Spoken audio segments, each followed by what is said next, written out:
I'm Not Lisa, because we had a request, but I would have warned you, we've not done this song in a long time. So if you hear some cluckers, it's all my fault. I won't even blame them. And see, I took all the blame if there's a clunker in there. I'll take the blame. Get 'em, Valerie. Well, you know, if we were perfect, wouldn't it be boring? I mean, all the best things are when people make mistakes sometimes. I'm not Lisa. My name is Julie. Lisa left you years ago. My eyes are not blue.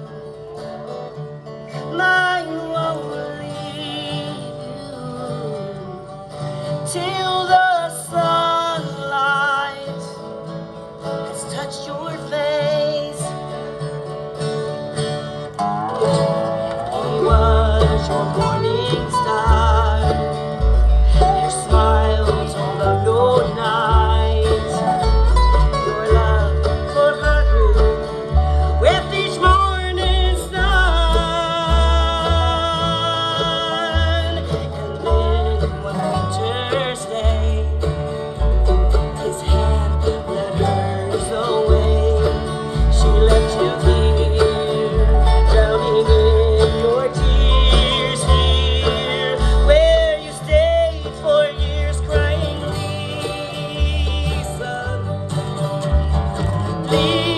Lisa, I'm not Lisa. My name is Julie. Lisa left you years ago. My eyes are not blue. Mine won't leave you till the sunlight has touched your face.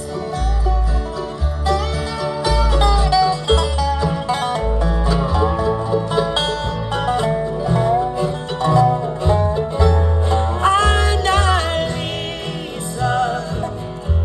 My name is Julie. Lisa left you years ago. My eyes are not blue. Mine won't leave you till the sunlight has touched your face. Till the sunlight has touched your face. I'm not Lisa.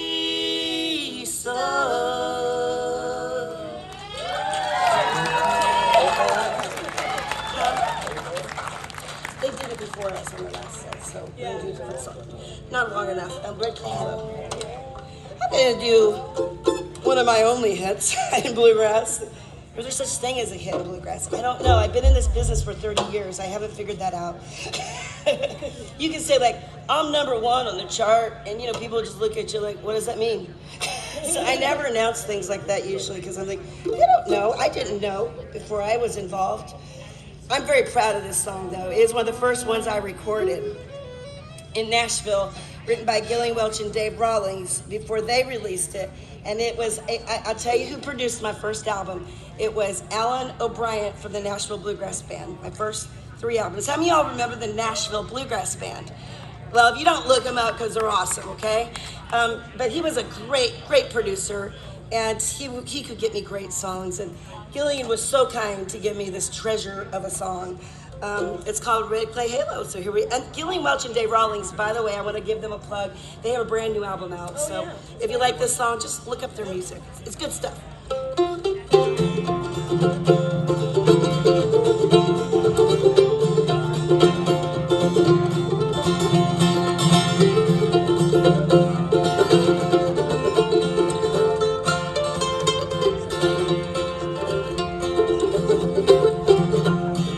Another thing about this song, since I moved to Virginia and I've been doing gardening, you guys gotta, I mean, I know you're in Maryland, but I'll tell you, in Virginia, There's a lot of red clay. Now, is there a lot of red clay in your all's ground here? Okay, well, my hands have been stained all summer. Well, the girls all dance with the boys from the city. They don't care to dance with me. It ain't my fault that the fields are muddy and the red clay stains my feet. It's under my nails and it's under my collar. It shows on my Sunday clothes.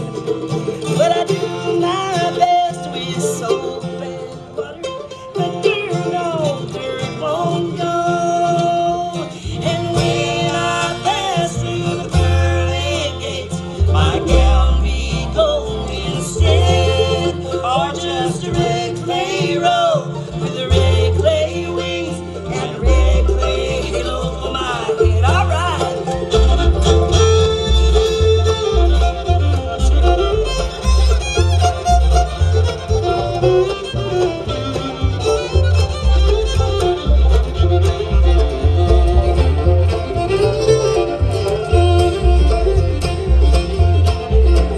It's mud in the spring, it's dust in the summer, it blows in a crimson tide.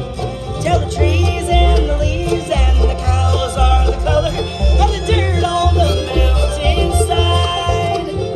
And when I pass through the burning gates, my gown be gold instead, or just a red clay robe with a red clay wings and a red clay halo for my head.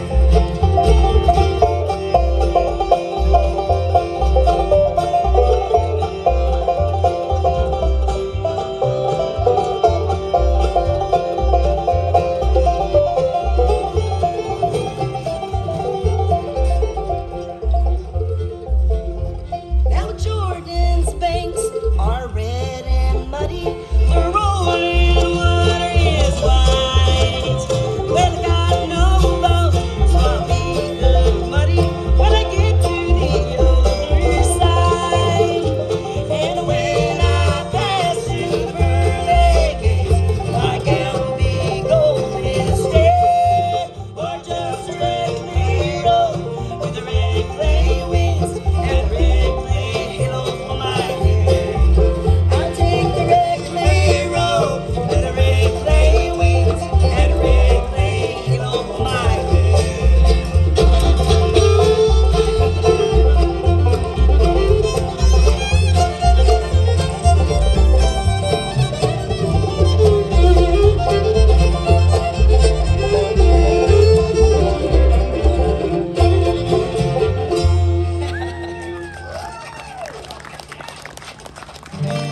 Here's a love song for you called I Found.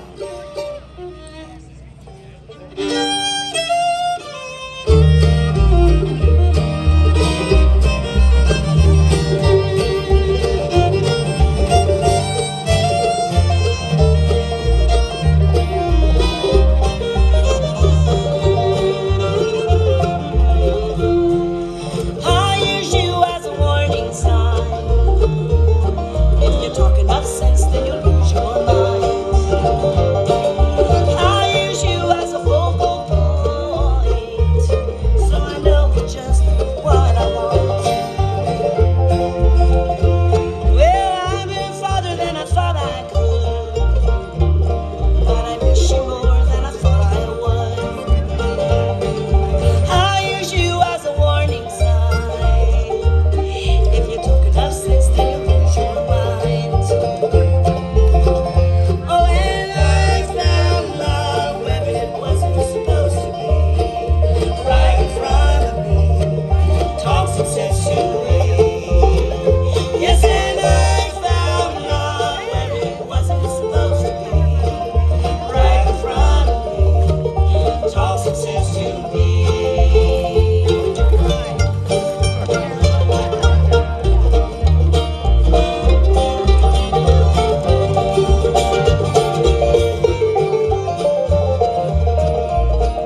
Thank you.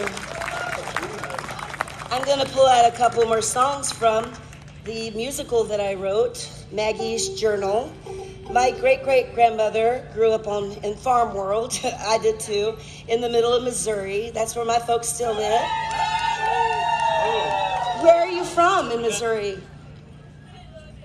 Okay, I was a Kansas City Royals fan. Do you still love me? Well, I was only like 45 minutes from Kansas City, so you can forgive me. I didn't know any better. Well, my family still lives there in Missouri, and once a Missouri girl, you're always a Missouri girl, and you recognize most other Missouri. Okay, Missouri or Missouri? Good for you. We're friends, Missouri. If you go down really south in Missouri, they all start calling it Missouri. And if you correct him and you say Missouri, you're fixing for a fight from those hill people, from those Ozarkians. Are you an Ozarkian? Did you live outside of Branson? Oh, I used to love to go hiking at Roaring River State Park and go trout fishing there. It's a good place to go trout. Any trout fishers? All right, there you go. Well, if you ever go to Branson, Missouri, seriously, just, to go to Silver Dollar City and see the shows around there, and you like to camp and fish, I recommend Roaring River State Park. It's a wonderful place. There's all sorts of hiking and trout fishing. It's made for trout fishing. And there's a really neat, cool cave you can go in and soak your feet in if your feet are swollen.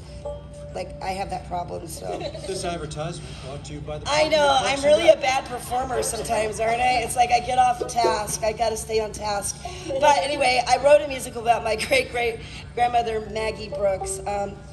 And she was born post-Civil War. And life back then was a lot harder than it is now, okay? For women and children and men. It was just very hard. People were hungry during that time after post-Civil War. And things were a lot different, okay? And the journal just brought me to tears, and there was so much information that I had no idea that she went through. And throughout the journal, she kept saying, I felt no part of God's plan.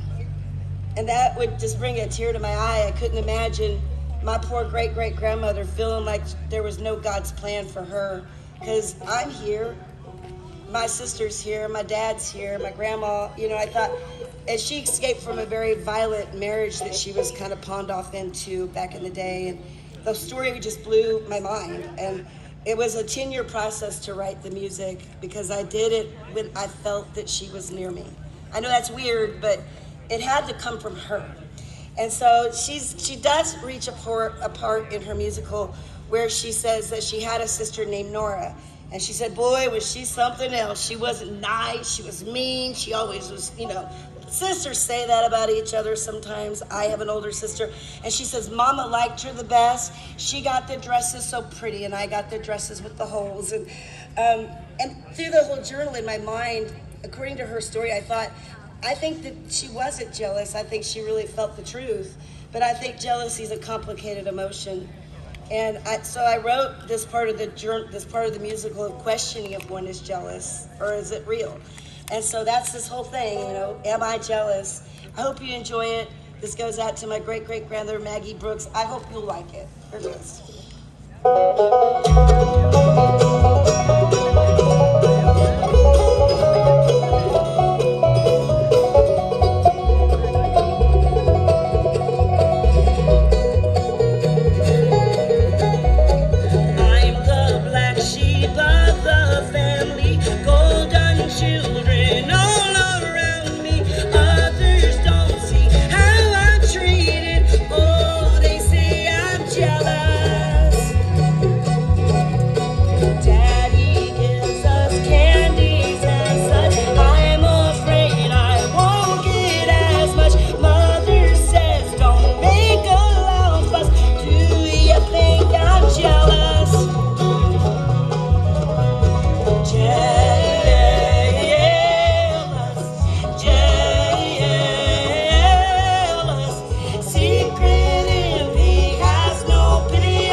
do one more song from her journal. Is that okay? We'll make you sit here all night and listen to all these originals and stuff. Well, I haven't released the musical yet because I don't quite know what I'm going to do with it. I don't care who, I like it to go to a theater or a performer or something. I want to raise money for a good cause, you know, for like women's shelters and things like that, because I think Maggie would be very proud of that, thinking that her story helped a lot of people. So just keep me in your prayers and thoughts. Keep Maggie, you know. It's not really for me, it's for, I think it's a good story for people to learn about. She did get away out of the dangerous marriage with a knife to her throat. And she escaped, and meanwhile she had to leave a crippled baby behind, which was awful. And it was midwinter, and she was barefooted, and she escaped, and she pulled the revolvers on him, and she didn't shoot him, but she ran away and threw the revolvers out. What was really sad, she had to beg her family to take her in for just a day, and it was just terrible. She had nowhere to go. And that brought tears to my eyes to think, you know, to be in that mess. And as she was escaping, she said, what a shame for a girl like me in a place like this just to please her mother. Because she married this guy to please her mother. And so when I wrote this song, I pictured a running field. And so it's called What a Shame. Fresh off the press, so anything could happen.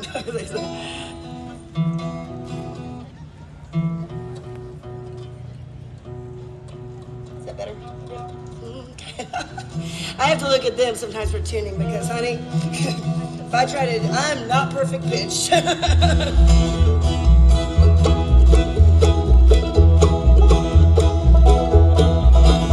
What a shame for a girl like me in a place like this, just to please my mother. How it cried, the most mournful cry for mercy's kiss.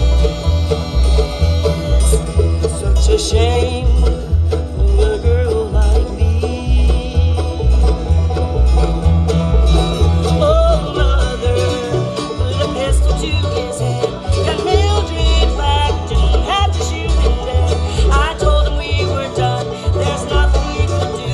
I meant it when I said we were finally through. You'll never place another fist on me, mother. This time I've heard we were kind of free.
fun. So fun. We love